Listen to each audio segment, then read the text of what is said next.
Welcome back to the Empire Builders podcast. I'm Dave Young, and Stephen Semple is here with another Empire Builders story. And today, he whispered in my ear as the countdown started that we're going to talk about Doritos and Tostitos. And my brain instantly had electric shock go through it because are they the same? Are Tostitos and Doritos? Is it the same company? Like is Same Frito company. Lay? Yeah, yep. Yeah, Frito-Lay. yeah. How about Takis? Oh, I don't know. They get bought up yet? I don't know, Um, but started they were actually created by part of Frito-Lay. Frito-Lay. You Yeah, know, right from the start. when again, back to my childhood, we'd go to the lake in the summer and always had bags and bags of nacho cheese flavored Doritos, There you go. and my mom used to say, "We're gonna eat so many of these, there's just gonna be, like, corners poking out of us." Oh my gosh. So they've been around a while. Um, They have been around a while. Yeah, they were launched in 1966. the Doritos or Doritos was done first, and it was launched by Frito-Lay in 1966. alright. Yeah. Today, Doritos is part of Pepsi, Mhm. and the estimated sales coming from Doritos is like 2 to $3 billion a year in sales. That's a lot of cheese nachos. It It's is. It's one of the top snack brands in the world, sold in over 100 companies. So now while it's a product inside of a big company, there's a reason why I feel like it's a bit of an empire building story. Because there's an interesting little story of risk taking and entrepreneurship inside of this big corporation. That's why I felt like it still kind of fits. Okay. And it's all because of the actions of a guy by the name of Arch West, who's a Frito-Lay executive. And when you hear this story, you realize he's got a heart of an entrepreneur and is a bit of a risk taker Arch here. West. Arch West. So Arch came from nothing. He was raised in a youth home. He went to the military. And after the military, he gets into food marketing and he becomes a VP at Frito-Lay. Now, our story starts in the late 1950s. And like all good stories, it starts with a visit to Disneyland at Anaheim because, that's Alright. where all great stories start, right? So So Arch at goes to Disneyland. so Arch goes to Disneyland, and in Disneyland, there's a restaurant called Casa de Fritos, which of Really? course has been created. I don't know whether it's still there, but at the time, Casa de Fritos, which was basically created for distributing Fritos products. It's like this made up Mexican restaurant in the international food area of Disneyland. So And so remember, this is the 50s, right? so this is so, Fritos was in existence. Yes, The Fritos little was the in little curly corn existence. chip thingies, Correct. That was in existence. by and they must have so I keep thinking like Lay's Frito-Lay had corporation, already merged at this point, so there so had been Frito Fritos and became Lays. Frito-Lay.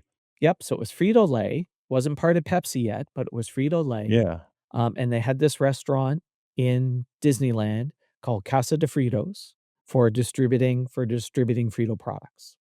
And as I said, it's this made up Mexican restaurant. 'Cause remember, this is the 50s in Yeah. Disneyland, so how authentic is it? Probably not at Yeah. all. Probably had, Speedy Gonzalez and his friends, Yeah, right, dressed like, up, taking orders. Sure. as you can imagine. But as the story goes, what was happening was they were throwing out like, at the end of the day, if tortillas were left over, they were throwing them out, and a Mexican delivery guy said, "You shouldn't be throwing these things out. You should cut them up and deep fry them and serve them as tortilla chips." Okay? Yeah. So, Arch tastes these tortilla chips, and he was like, "Wow, these have a really interesting flavor." And he thinks to himself, "I think there's an untapped opportunity here, and we can make something of this." So first he's gotta sell the ideas to his bosses, right? So Arch West makes a presentation to the executives, and they all look at him and say, "Yeah, leave development to R&D. They create the stuff, you sell it. Stay in your lane, buddy. Stay in your lane, buddy." Mhm. Now, remember I said at the beginning Arch is a risk taker and has the heart of an entrepreneur? So Mhm. what does Arch do with this no? I mean, he's gonna take him home and fry him. I don't know. Yeah, he ignores it. He Uh-huh. takes some discretionary funds that he has and he applies them to developing the chip. Okay. Good for Arch. He does this for 3 years, like, 3 happening years. inside of Frito-Lay. He's developing these chips with these discretionary funds for 3 years because he can't make them the way they made them in the restaurant because 'cause it's gotta be shelf stable. So it's Okay. kind of a Yeah, bit of a yeah. challenge to making them. So after 3 years, he creates this secret shelf staple tortilla that he now has to get approved by the bosses, the very same bosses who 3 years ago told him, "Stick in his lane," that he's used company funds to develop. Oh, Arch, I love you. Right? Do you see why I Mhm, believe this story deserved to mhm. be here? So he has this plan to convince bosses. He arranges to have the chips secretly supplied to the bosses before the meeting, and he arrives late on purpose because he figures they'll all try them. And his hope is, well, they better like them. I better like them. Yeah. So it turns out the board likes them. And at this point, he already has a name for them because he wanted it to sound like something easy and he wanted to have this foreign feeling. And he also liked this idea of combining Fritos and Cheetos because Cheetos had already been out there. So Fritos, Cheetos, Doritos. Doritos. Mhm. Yeah. And they decide to launch it. So they launch it in 1966. Doritos is launched, and it's the only tortilla chip around. And the baby boomers are coming of age, right? Like they wanna market this chip to the baby boomers. So if you're gonna market to it, what do you call it? You call it the with it chip. This is the with it chip because that's the with it generation, 'Cause right? it's with it. Yeah. Yeah, yeah, yeah, so just tell people it's with it and it'll all work out because 'cause they'll all think it's hip and cool, right? Yeah. I'll see. Yeah, bombed. I can see that happening. Like calling it Riz. Yeah, it bombed. Because here's the problem, the chips were plain, and chips at the time are used for dipping, and dips were popular at parties, but that was with the boomers' parents, not the kids. So it was not so with it, actually. Turns out to be not with it at all. So there So was this great disconnect because the kids are like, "We don't do dip." The parents were the ones doing dip, and the parents didn't wanna do it. Like, it was this complete failure in terms of positioning. So, around this time, Wayne Calloway joins the company. Wayne doesn't see that product as a failure because he looks at it and he says, "Look, here's the problem. Boomers don't wanna use it as a dip, but they still want the flavor, so we need to add flavor." And around this we need to time make the dip into a powder and apply it to the chips. Right, and around this time, Frito-Lay had been investing tons of money into food science, and there was this new emerging technology called gas chromatography, which basically breaks down the elements so you can figure out how to make an artificial powdered form of Okay. things. So Yeah. after months of experiments, the team presents a range of options. So they now have to choose a flavor. And here's how they looked at things. And this is the other reason why I think there's great lessons here, because we always talk about looking around the world for ideas, right?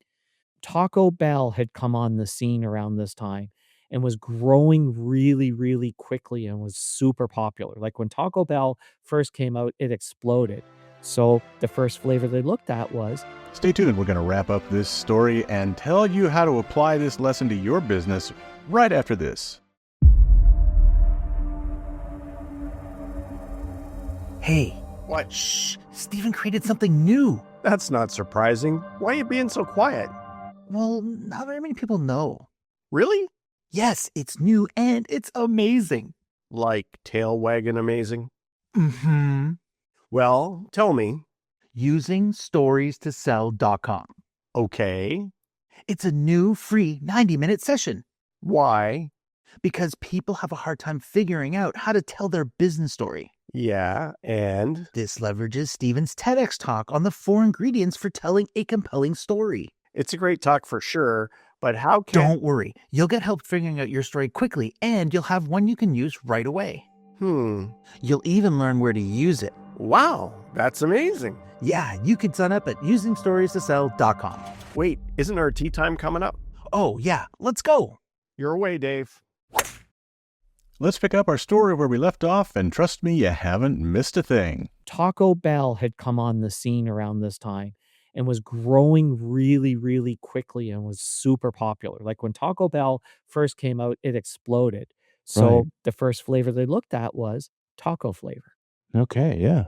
because they're like, well, look, there's this thing going on over here. Sure. And it sells well, but they're still not completely satisfied. So what they noticed was as Mexican food is growing, they noticed that nachos are starting to become a common restaurant idea. Yeah, there's and that's just cheese. Like, there's no such thing as nacho cheese. It's just cheese. It's just cheese. So in 1972, they launch nacho flavored Doritos. And in the first year, sales rise $60 million on the back Yeah. of that. So Wes gets promoted Callaway's now present. What year? That was 1972. 72. Yeah, yeah. Yeah. So West gets promoted, Callaway's now president, and the other thing that trend that's going on in US is in the 1970s, vacationing in Mexico becomes really popular. Mm, It's happening in record numbers, and Mexican restaurant chains are popping up all over the place because people experience Mexican food, mhm. wanna have it at home, and what's really popping up? Guacamole. Big trend Okay. is guacamole. So, they decide they need to create a restaurant-style chip for dipping. Isn't it interesting? Now we're going back to Now we're going dipping. back to the dips because Now we're people going love this guacamole. Yeah, so dipping is back, and so what they do is they create Tostitos, a restaurant-style chip for dipping and guacamole, and in less than a year, they do $140 million in sales, and it's the most successful product in Frito-Lay history. Wow.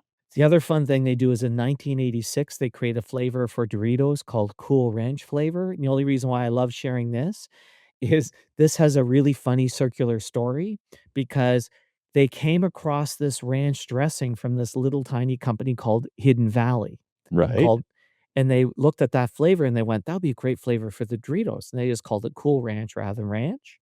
And it was another home run, $120 million in the first year. But it worked out so well that it actually inspired Hidden Valley to take the product national. Oh, wow. Okay. So it was like Doritos discovered from Hidden Valley, sold all of this stuff. Cool Ranch became so popular that Hidden Valley went, "Wait a minute, we could do this salad dressing now now nationwide." And in 1990, Doritos becomes the most popular chip in the world with $1 billion, in sales. Wow. So Okay. yeah. So while it was already a big company, well established, I still kind of felt like there was a cool little story in there. Cause again, it was about they'd be looking out and looking at these trends and going, well, let's tap into this trend. Let's tap into this trend. Let's tap into this trend. While it was in the food space, it wasn't in the snack space. So Yeah. it was still an industry beside them.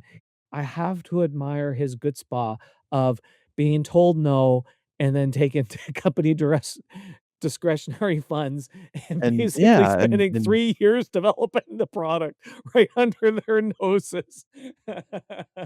yeah, definitely an entrepreneurial streak in there. Yeah, no Well, question. cool. I'm glad I know all this now. Back in the day, I started eating those chips right when they first came out, Steven, I'm pretty sure. Yeah. Um, The other part I found interesting on it was that, again, this whole idea of, let's call it the with it chip, and thinking yeah. just by saying that's enough.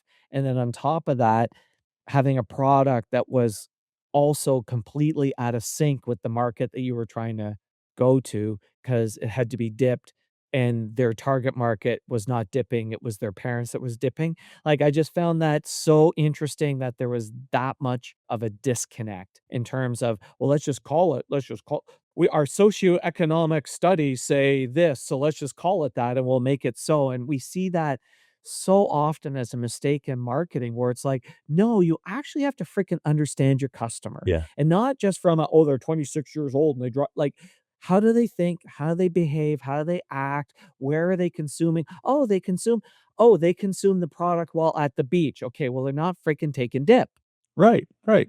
right? It was such a miss and so typical of how a lot of companies look at See, things here's when the they put thing. together their marketing People were plan. starting long distance, cross country road trips too, and Yes. man, it's Yeah, hard good to point. eat. It's hard to eat chips and dips while you're driving. Not But happening. you can eat a bag of Doritos all day long behind the wheel of a car Yeah. Yeah. and stop and get another when you get Yeah. gas. So I also have to give, credit to Wayne Calloway, that he came along and saw that disconnect. He said, "No, this is a great product, but here's the disconnect. The disconnect is not that the product isn't great. The disconnect is people aren't gonna dip it. That's the misconnect." But then to later notice that dip is coming back because it would be easy to go, "Well, dip is out." Later noticing dip coming back in the form of guacamole and saying, "Hey, in fact, let's go back to really what the original Dorito was, which was this unflavored this unflavored tortilla that you could use for dipping." Like, it's kind of funny that it We went yeah. full circle. But even so, like my parents, because they were of the dipper generation, Yeah, had a recipe for chili cheese dip that you would use with the nacho cheese sure. Doritos, Yeah. right? Because Okay. It was really good. All right. All right. Not so much if you're driving. But you were a very sophisticated family having something Well, like yeah, that. I mean,